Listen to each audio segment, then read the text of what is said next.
Hello, my name is Jay Carpenter. I am founder of Desert Blockchain and Desert Blockchain Camp. And take it off screen share here. And welcome to the monthly open house at Desert Blockchain Camp here at 27th Avenue and Georgia in Phoenix, Arizona. It's 11 a.m. And we are going to be doing a group decentralized voting using knowledge proofs, and this is in preparation for DWeb Camp 2022. And this is something that I think is really fun and informative, and could be the start of an actual initiative to do decentralized voting at scale in the real world. So, anybody have any questions before I get started? Hop into my presentation. I think some other folks are going to be joining us, so we will have some folks join us. This will last for probably half an hour or so, and then we can open it up to conversation and discussion and so forth. So let me jump into a presentation, and let's see. Before I do that, there's some folks joining us via Zoom, and that fellow.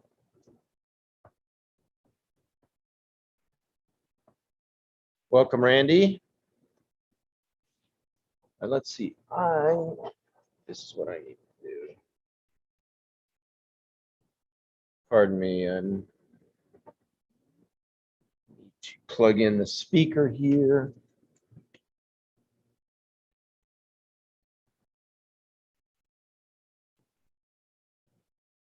Randy, can you hear us? Hello, Randy.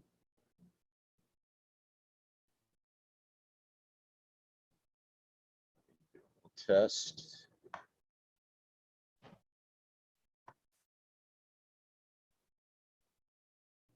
Testing 1, 2, 3. Okay, we should be good. Randy, can you hear us? Yeah, can you hear me? Yep, perfect. Thanks. Okay, a little sound check. All right. So for those of you that might not know what we're talking about in terms of DWeb Camp, this is an event that's happening August 24th through the 28th near Mendocino, California. And if you go to the website, which is dwebcamp.org, and look under people and start to scroll down, you will see many of the leaders in decentralization, Web3 technology, so forth. That was opened by mistake. But this is an incredible gathering of people from all over the world. And many of these folks, there's Larry Lessig of Harvard Law, and Primavera de Felipe is also of Harvard. Anyway, sprinkled throughout here are the real leaders in what's next for the web and so forth. Tony Lai of, I think that's how you pronounce his name, of Stanford University, Center for Legal Informatics. So there's Wendy Hanamura, who's the organizer of this. Many, many, many thanks to Wendy. She's poured her heart and soul into this, and we really appreciate it. So those are some of the presenters, and I will be presenting what I'm about to show you. There's Kalia Young, who goes by Identity Woman here, and she is one of the central figures in decentralized identity. So what I'm going to be showing you is you can follow along on the DWeb Camp schedule, and here's the schedule. Come up, and the schedule's just in the beginning of the making. It's not, there's Brian Bellendorf, who's going to be doing a DJ set. Brian is the chairman of the Linux Foundation, as well as the Hyperledger Foundation. He's in the Internet Hall of Fame. He invented the Apache server. So anyway, it's an amazing group of people that are a part of this. So that is what we're kind of doing a little run through today, and I appreciate your time and attention and taking a look at this. And let me make sure we are recording here. Yes, we are recording. Okay, great. So, hello, Willie. Howdy. You're just in time. So let me go into my presentation first and foremost. Talk a little bit about decentralized voting and zero knowledge proofs and so forth. My computer's a little bit slow. Randy, can you see this? Yes, Awesome. it's not full screen, but I can see all. It's in edit mode. I can see it. Okay, Not display mode, or what's that it called? will be. Presentation mode. It's not in presentation. Yeah, that's coming up right now. There you go. Now it is. Okay, cool. All right, it's a little slow. We've got 5 voters. That's perfect. So let's see if you can do that. All right, that's a good test, because part of what we're doing is a test of how sound is this method, how secure is this method for voting. So I would love it if you can vote twice. I'll buy you a slice of pizza. There you go. So there you go, and maybe even a breadstick.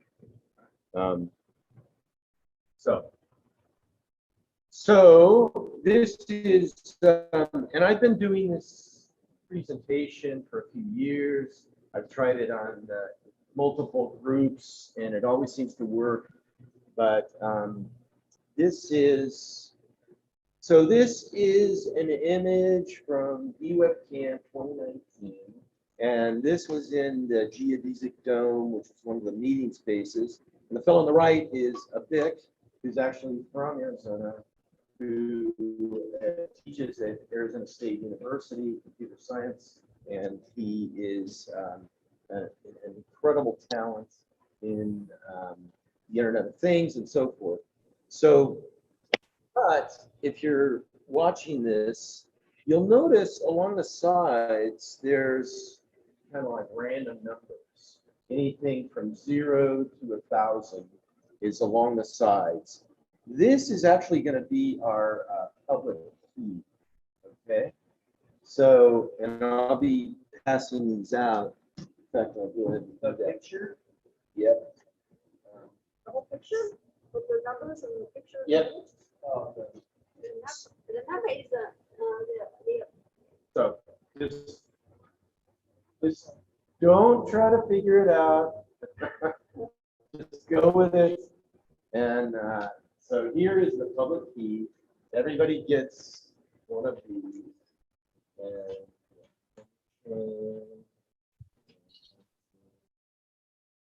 if anybody else comes along, you can get a public key as well. Is it the picture of the public key or the numbers? The numbers. The numbers.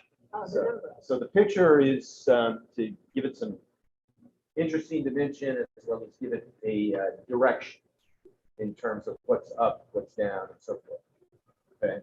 So I used to do this, and I'll talk about this in just a moment. In fact, I think what I'll do is stop the screen share for a moment. And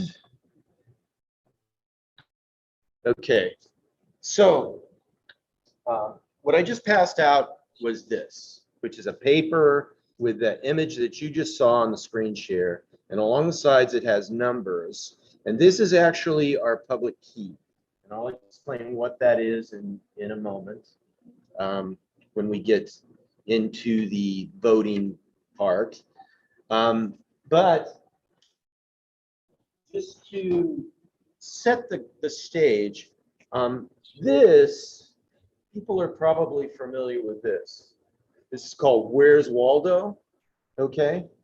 And, you know, if you look through one of these, there are these puzzles, basically like this. And the idea is if you can pick out an image of Waldo hidden in this, then you know where Waldo's at.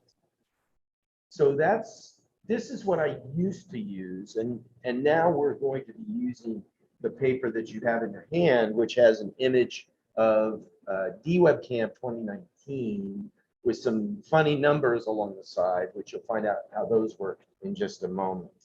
But I wanted to show the Where's Waldo, because this is going to be how I'm going to explain what a zero knowledge proof is. So I'll set this aside just a moment and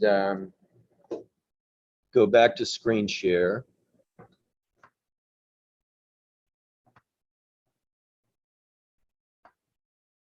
Okay, so we're back to our image. This is what I'm calling your public key, okay? And you will use this for voting, okay? And This is our public key or your public key? everybody's public key, Okay. okay? Voting public key. Right. It's not a ballot, it's a public key for this purpose, okay? And you'll get a ballot in a moment. So what you're going to get, you're all going to get one of these envelopes. And inside this envelope are a couple pieces of paper. So one of those pieces of paper is this. So this is your secret key or your private key, okay? And when you get your envelope, you'll get one of these, and you'll notice there'll be two holes punched in, okay? Now, it's important that you keep this, once you get this private key, you keep it and hang on to it. And this is unique to you. And you will use it, you will lay this public key, this private key over that public key, and it will show you two numbers, okay? Now, you will also get one of these. Let me advance the slide. This is your ballot, okay? And your ballot, your task will be to either vote for the West team or the East team by marking an X in this box. Okay. And then, as part of the process, you will write down those two numbers that when you lay your private key on top of your public key, it will show two numbers. And you'll write those down and you will total, okay? And be careful, you don't want to show anybody this. This is your, kind of like your secret ballot. And then you'll slip this back into your envelope.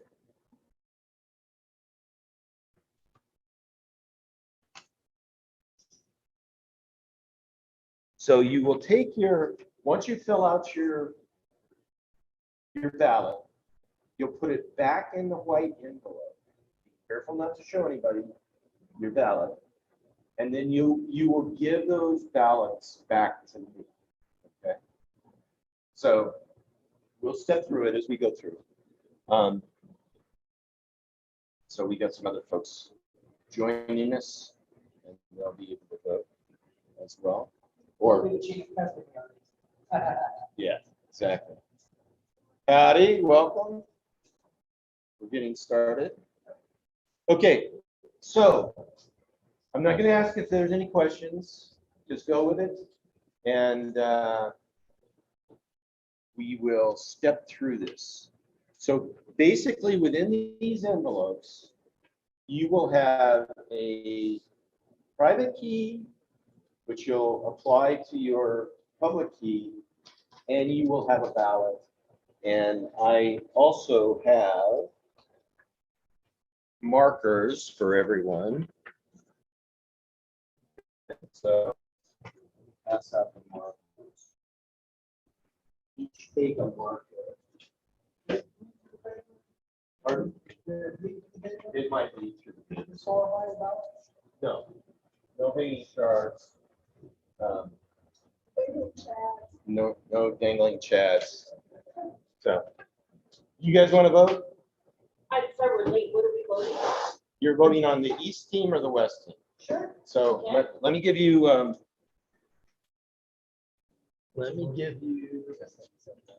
Here's your public keys, and we just need one of these. Okay. Everybody can look at the public key. All right. So now this is a critical part. And I'm going to take it off of screen share here. Show this. Okay, so we have 5 sets of private keys and ballots in these envelopes. But each set is different, okay? And I'll explain why this is important.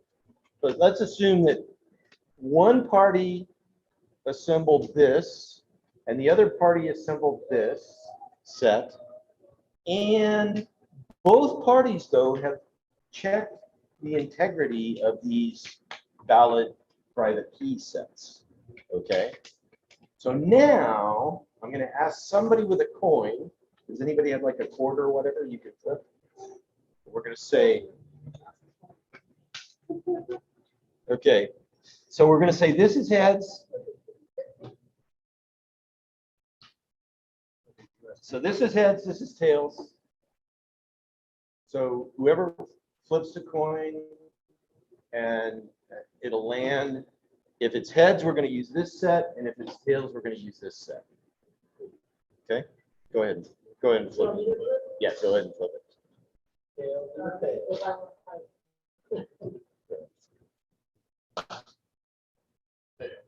Tails. Okay, so we're going to use this set of ballot and private keys. And how we're going to do this is we're going to kind of mix this up.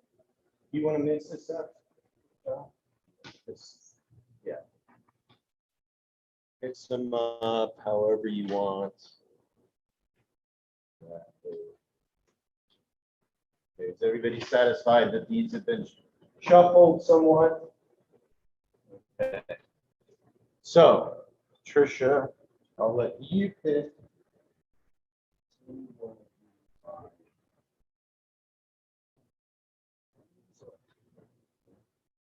Sure.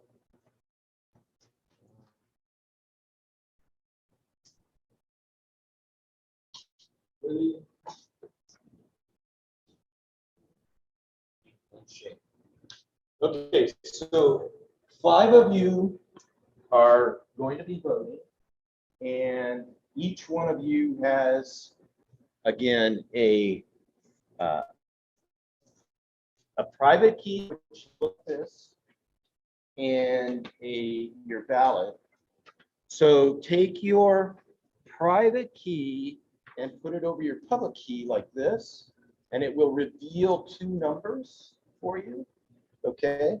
And then write those 2 numbers, 1 and 2, doesn't matter what they are, but what order. Doesn't matter. Doesn't matter, just write it, write one of the numbers here, one of the numbers here, and then total it. You can total it with your iPhone.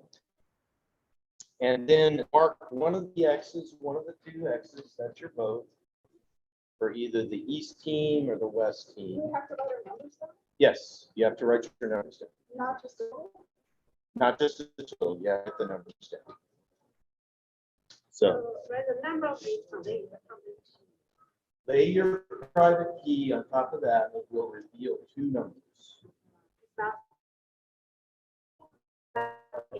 It's one of those numbers, two of those numbers. But in order to find out your numbers, you have to lay your private key on top of it. Okay. Keep your private key outside of the envelope. What's that? But if you can't add correctly. Well, you should do your math on your. Then your vote shouldn't count. That's right. Do your. No, it's okay to cheat and do your math on your smartphone, whatever. Make sure that the total is correct. Okay, so everybody should be laying your private key over your public key, revealing two numbers, and then you take those two numbers and write it on your ballot, like here and here, and then total that up, and then vote for either the East team or the West team. Okay. Number one of two is the first number and the second number. So I will have two numbers show me the late. Well, your two numbers are showing on those. This is number one, the number two, right? It says write the number one or two about this one. It doesn't matter. It doesn't matter which ones you write here. You need to add them. What matters is what the total is. I see. Oh, Okay. So, any other questions? So you see your two numbers, Sean? Yeah. Yeah. Oh, yeah. So write your two numbers on your ballot and then total that up and then mark East team or West team, whichever one you want to vote for. And then put it back in the envelope. And then put the ballot back in the envelope, just the ballot. Okay. Does that make sense? Anybody have any questions on it? Willie, are you done voting? Okay. So what's the vote secret? So this one is the vote secret. I guess I'll accept that. All right. That's for you know. Right. Okay. Tell me when you're done. Okay. Put that in the envelope.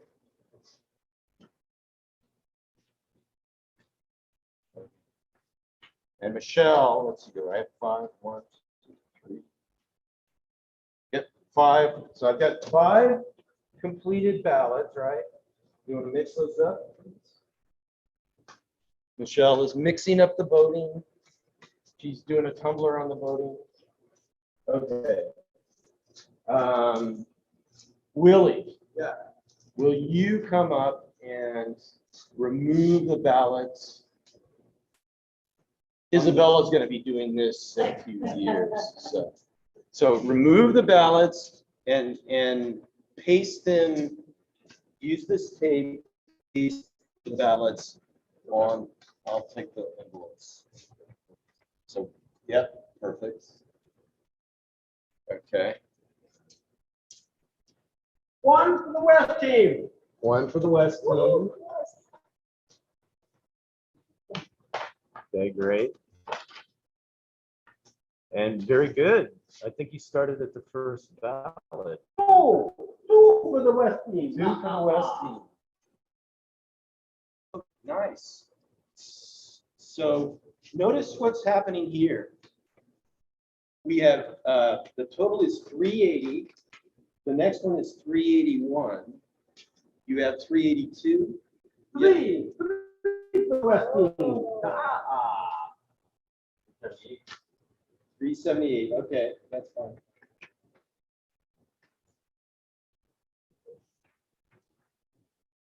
Oh, 1 for the East team. 1 for the East team.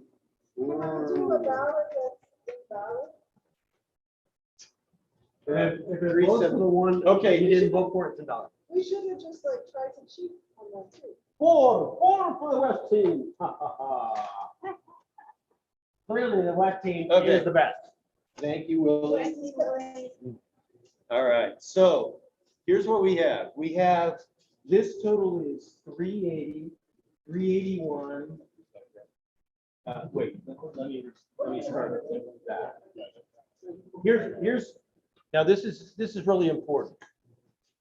We have 377, 378, 379, 380, and 381.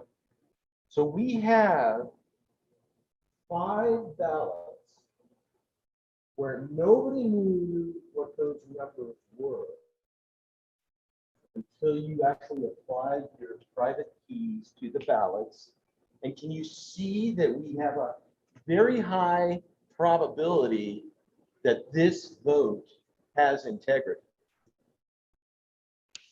Because you did not know what those totals were, right? So can you also see that there's a very high probability that these votes were cast with valid private keys, right? So nobody knew, and there were a whole bunch of options. Big shock. So nobody knew how this was going to go or what the numbers were. And in fact, we had 2 sets of ballots, and either one of those sets could have been picked based upon the coin toss. Now, does anybody question this? Well, this works at a small sampling of numbers. Obviously, those numbers only tell how many combinations that the private key can have, whether it's given a number of ballots. Right, but you've got from 0 to 1,000 possibilities on your. You've only got 40 numbers on. Yeah, on your- voters. So let's set aside the scaling concerns at this point, okay? This is a demonstration, and I'm going to show how this compares to centralized voting and why this might be superior to centralized voting. And we're going to relax certain conditions like what you're bringing up, Willie, about can you scale this to 3 million or 300 million or 3 billion people? I think you can. So the idea with this is if somebody used the private key twice, theoretically, you get the same vote twice. Right. So that would be ignored in the second.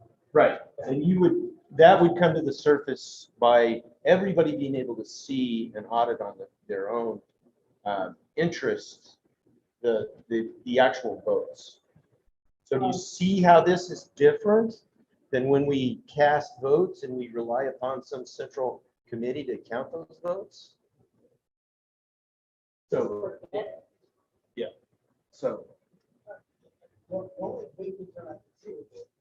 Private key management. How that's, people get and that's- manage their private key? that's very astute. That's a very astute comment, Billy. I don't think I don't have to do it. You're absolutely right. I'm not going to go into this either today or at DWeb Camp. Yeah. But you have zeroed in immediately on an area for innovation. How do you distribute the private keys? People out there just like to look for that. Well, yeah, maybe, But that's what I- maybe, I think and it is. They just like and, to have um, all the just so you know, people that are watching this recording, this is just a demonstration of how this could work. Now, again, we're relaxing many of the constraints or many of the potential flaws. And the important part is we will have a gathering of probably 500 to 700 of the top people in the world, in my view, that could actually start to take this initial seed and see how it could be scaled, and how can some of these key distribution issues be addressed. So, so let me continue with this and highlight some of the dimensions of this. But can you see how this is a very tight check on the voting, the ballots, the integrity of the ballots? Can you see that the zero knowledge proof is, can anybody, now each of you know which one of these ballots is yours, right? Can anybody, and Jose was out, Jose, can you tie any of these ballots to any one of these people? Absolutely not. That's right. So that's where the zero knowledge proof comes in on this. Is I think all of us in this initial glance have a high degree of confidence that these votes were cast with the authentic private keys, right? The zero knowledge proof is we don't know who has private keys as a group. The other part that adds a whole bunch of trust to this is each one of you can readily identify that your vote is up here and is part of the final count. Can you say that in the current voting system? You know that your vote might have been, your ballot might have been received. Do you know how it was cast? Or, well, you know how it was cast. Do you know if it was counted the way you submitted it? You do not. I do not. So, How would this process let you know that it has that? because you can see it. There is no central committee. No,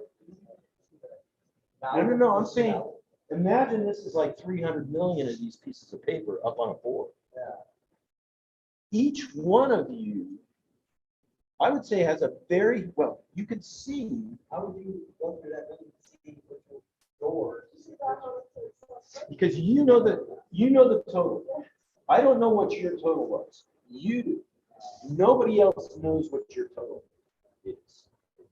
So all you have to do, each you can look at this total from 377 to 381. Sorted, numerical order. It could be sorted in numeric order.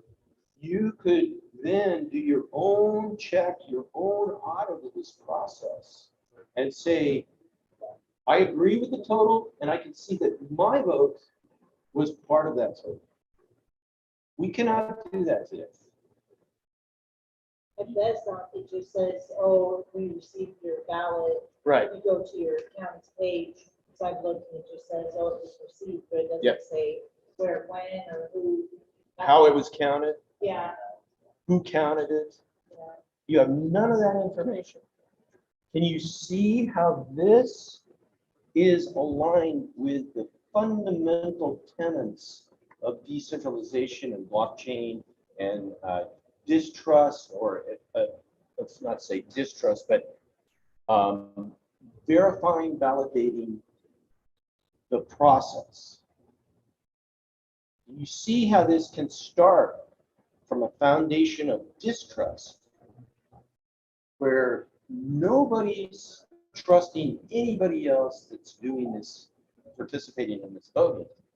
And because of the transparency, because of the mathematical constructs that are involved with this, what starts as distrust turns into trust. You see that. Oh, yeah. You know your number, that's your private key, but it's on a public ledger. Unless you tell someone your private key, they have no idea my name is attached Right. to that number. So I can see that my number is registered as voting for this person or voting for this bill or whatever. I can see.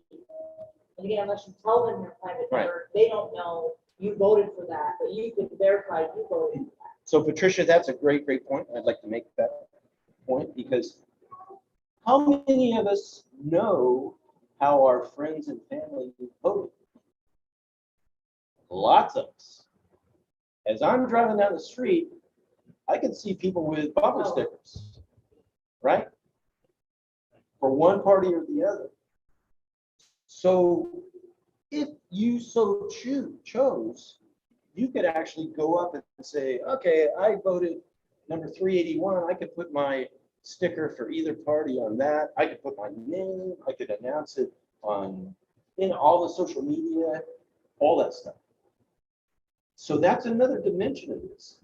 If I want to proudly display in a public setting how I voted and that I agree with this voting process, I can do that.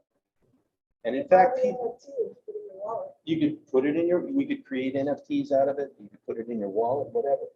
So that's another dimension of this.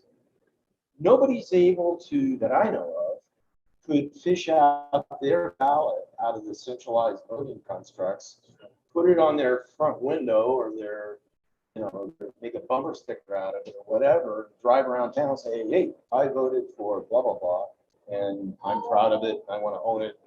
So I'm not saying that's part of the process. I'm just saying that's a huge difference between this and the system that we currently have. So anyway, any other thoughts or questions about that before I go back into the presentation? Yes. It's all be done securely on phone.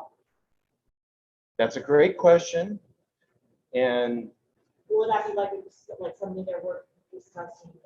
well, many people are trying to implement something like this using phones. I only asked because he made a comment about not everyone has computers, true. Right. But I've been to third world countries, almost everybody has a phone. Right. Somehow, Right. everybody has a phone. And if you go back into the Desert Blockchain sessions, I think it was earlier this year, we had a session on voting and decentralized voting, and we had some of the ASU law students do presentations talking about how they would see decentralized, more secure voting happen. One of them, Lucas Minnick, I think is how you pronounce his last name, made a really, really important point.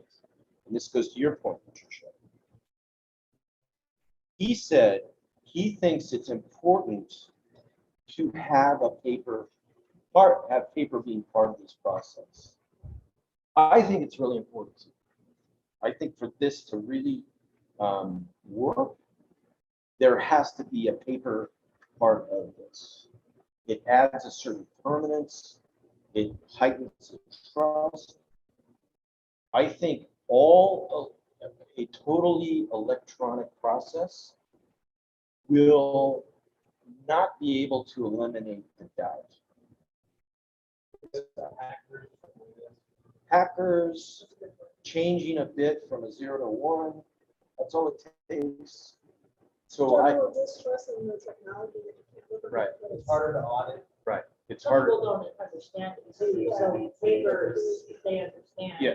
Plus, there's been laws passed that say some states and municipalities have to use paper. Yeah. I think paper is an essential part of this to increase the trust on both sides all the way around. So, and I know some of the folks that will be attending both DWeb Camp as well as the Science of Blockchain Conference at Stanford University and the following are working on all electronic processes.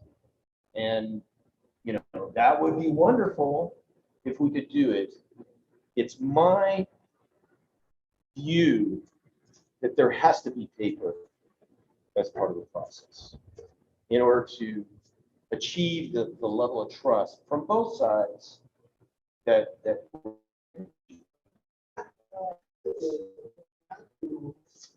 Have a person tied to soul or the private key. that's part of the distribution of the private keys.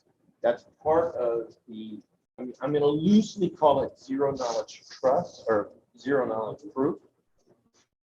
But I also think that it is problematic to use the zero knowledge proofs the way they're currently calculated and managed. Because the zero knowledge proofs themselves become like a black box. I think also related to that point, like this, I think there are always talk about decentralized identity.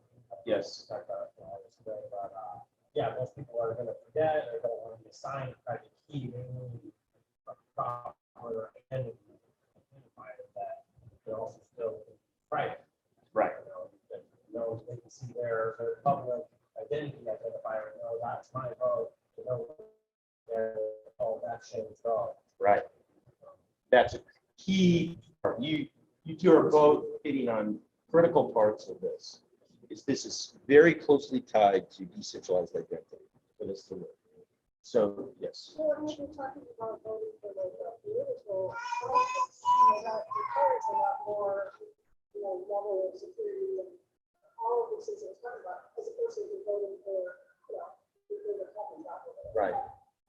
Absolutely. And there are voting situations where there are actual physical threats based upon how people vote. I mean, it's really, really fundamental for many of our constructs that the whole voting process has integrity, assurance, trust, and privacy.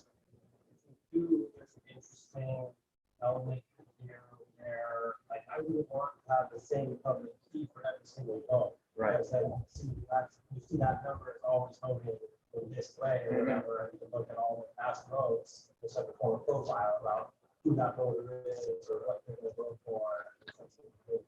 That stuff. So I would want an obfuscated, like, a new public key for every vote. You could link all my votes. Yeah. Yeah. So we didn't. This actually has the same public key in this set of votes, but this could easily have a different public key for this set of votes. We didn't go into this. We relied upon the coin toss and we picked the other set of votes, but this could easily have a different public key. So that's a great point. Any other observations or thoughts?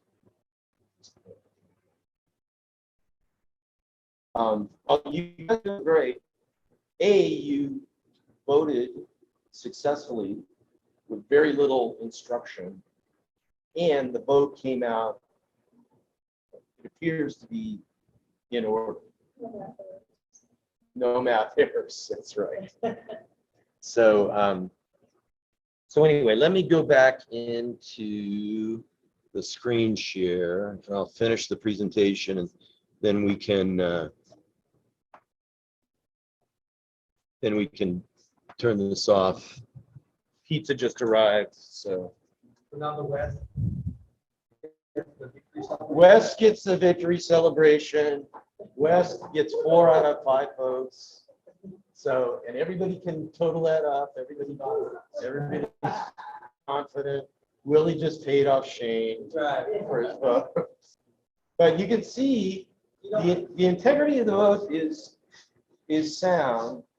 How you voted is totally up to you.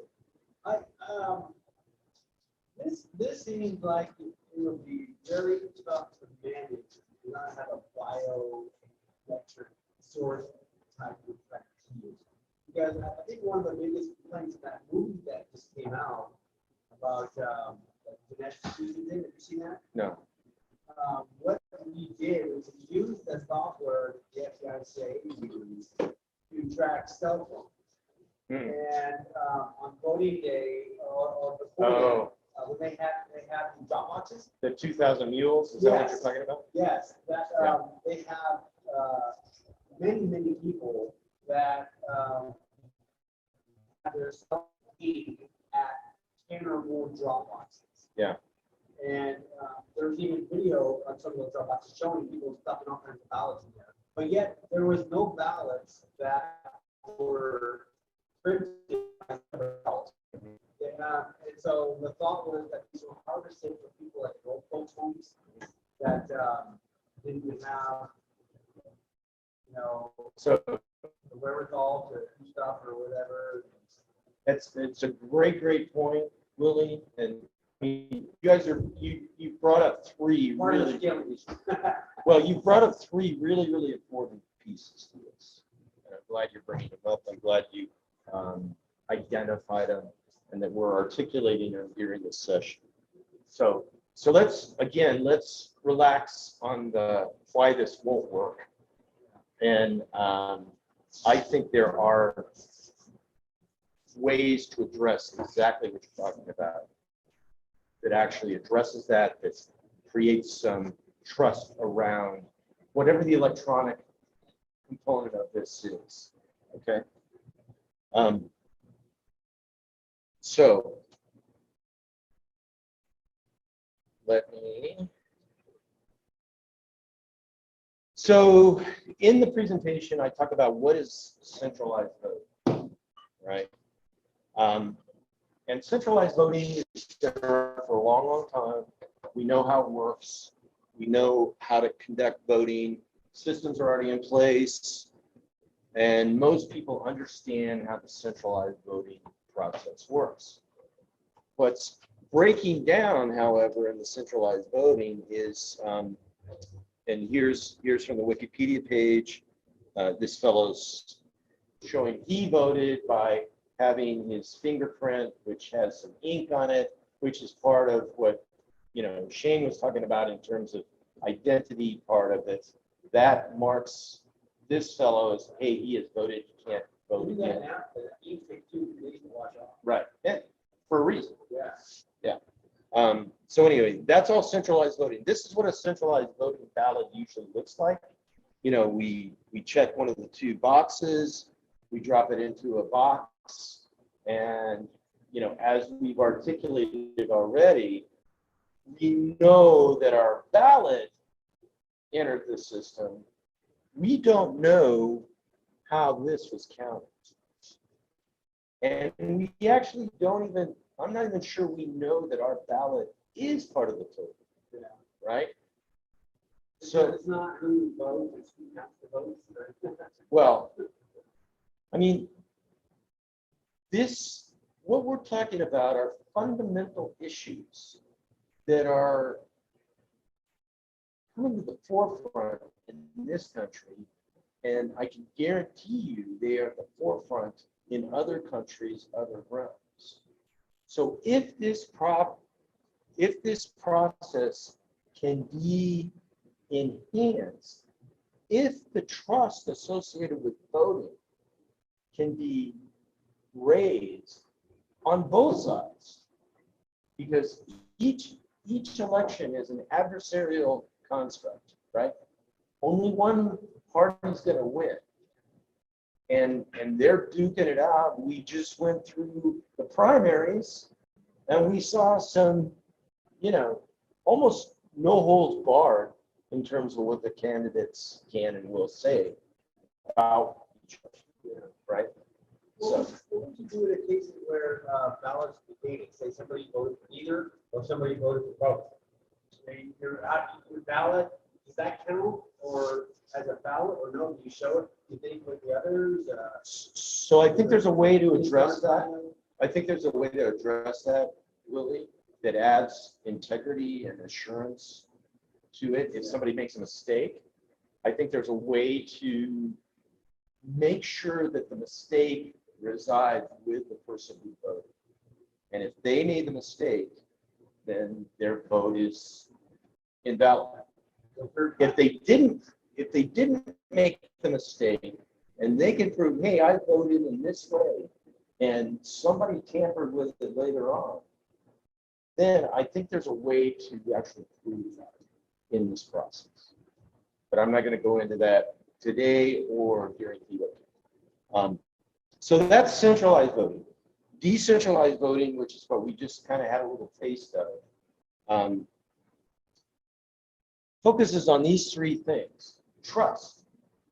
That's probably the biggest thing.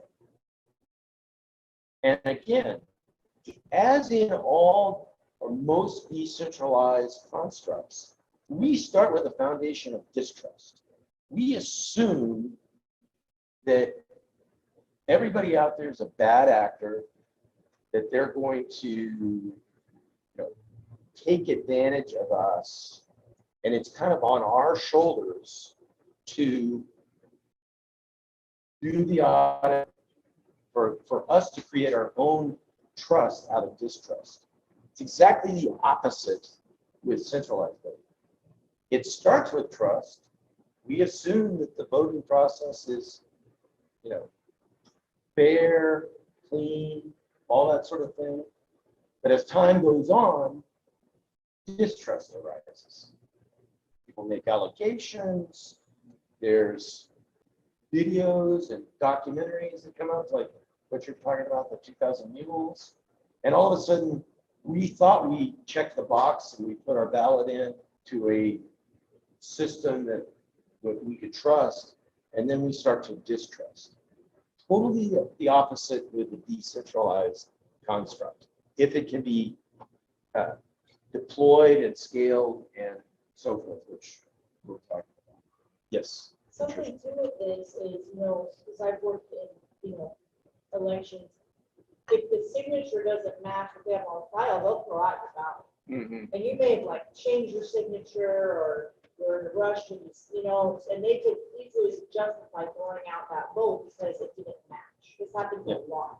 So I mean, if you did a digital signature, your chance of it sticking or being validated, even just basically, is so much higher. Mm-hmm. Because that's just a small detail of just kind of an accident, or some people say it's intentional, and too many, you know, it's a way to manipulate.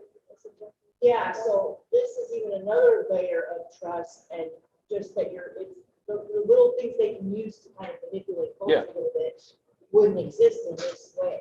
There are multiple, that's a great point, Patricia. And I do appreciate you sharing your political and political science background, because you do have an extensive set of experience in the political arena and so forth. But, you know, as we look at centralized structures versus decentralized structures, clearly there are multiple dimensions of centralized structures that start to be questioned. And there are questions that don't have a clear answer, right? So it's not as cut and dry as the numbers that you're seeing for you on this decentralized prototype. Okay, great point. Anyway, so identity is a big thing. We've talked about identity. And then what Willie was talking about in terms of scaling and adoption. Can people understand this well enough, the decentralized process, so that they can actually do what all of the five of you did, which is successfully fill out your ballots, submit them without disclosing that ballot is tied to your identity, and then can it be tallied in a very public fashion that has that can be verified by anybody and everybody, both sides. So those are three of the items. There's probably more, but I just wanted to focus on these three. For this is a video. I consider it to be a really good, succinct video, as easy to understand as possible on zero knowledge proofs. Recommend you take a look at it. Here again is a representation of the Where's Waldo puzzle, where I'm pretty sure that if I find Waldo and I could say that, well, Waldo's wearing a t-shirt that has 23 on it, and somebody knows that, they know that I know where Waldo's at without me disclosing Waldo's location. That's kind of the essence of this. Famous elections, you know, this is actually kind of dated. I should kind of update this, but I don't think I need to. You know, clearly there's elections that have happened where there's huge corrosive distrust that's, you know, eating at the fabric of our democracy and our society. Okay. So the demonstration that we just went through, the ballots were freely distributed and public. There was a public key. Everybody had the public key beforehand. Private keys were only distributed to the qualified voters. Private keys applied to the ballot. Votes cast. All votes and validate each vote. That's done publicly. We're not relying upon some counting committee to tally this and tell us, here's who won the election, right? Even though there's checks and balances associated where both sides are viewing the counting process, there's ample room for questions to be raised. This is different. Everybody can see their vote was part of the tally, and but yet their identity wasn't disclosed. So, and that's the last point. So this is our session for today. The video is part of the deck now. Any questions? There's additional material on decentralized voting and digital identity and zero knowledge proofs. And that's a little bit about me. That's my contact information. And I'm going to stop the screen share at this point. We're going to wrap it up because we've got pizza. It would be interesting and probably very easy. So,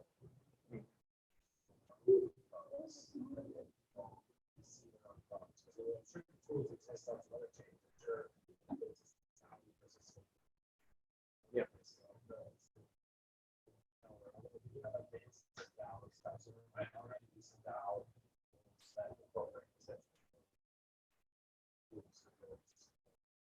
Great point. So if you didn't hear that on the recording, Shane is saying that the Stellar ecosystem, as well as Ethereum and so forth, might represent opportunities to experiment with this. And I can assure you, people are experimenting with that. And some of those, if you look through the list of people that are attending DWeb Camp, you will specifically see people that are dedicated to decentralized voting and voting on the blockchain, using the blockchain and all that sort of thing. Now you'll notice, well, I won't go into that, but suffice it to say, I think that's part of this session. Part of this session is to articulate that, hey, what if we start to prototype? What if we start to build this? What if we, and people already are, but what if we start to, collaborate and see how this could actually work? So.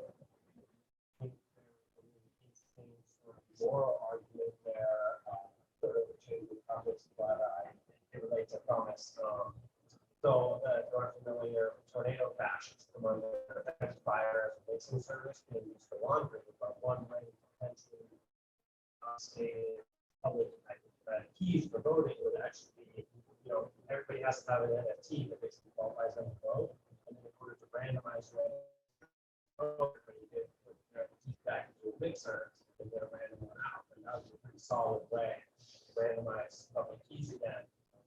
We're all using the same NFT back to votes. Yeah. Mixing services as we blanket of people. This would be a pretty powerful use case for it. Yeah, and I will also be doing a session on federated consumer safeguards.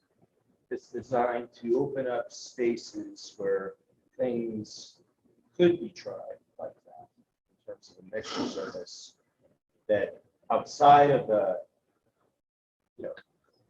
consumer safeguard safe harbor, let's say, would be considered illegal or against regulation. But within that safe harbor, there could be appropriate protections, financial protections, to ensure that whoever's involved on the consumer side could at least partially be made whole. So, let's see. Any other questions or comments where we at time-wise? Yeah, we're at 2, so that's okay. So thank you for your time and attention. Feel free to reach out to me, Jay Carpenter at desertblockchain.com. And the presentation is part of the notes of this YouTube video and so forth. And this was a run through for a session that will take place at the amphitheater at DWeb Camp 2022.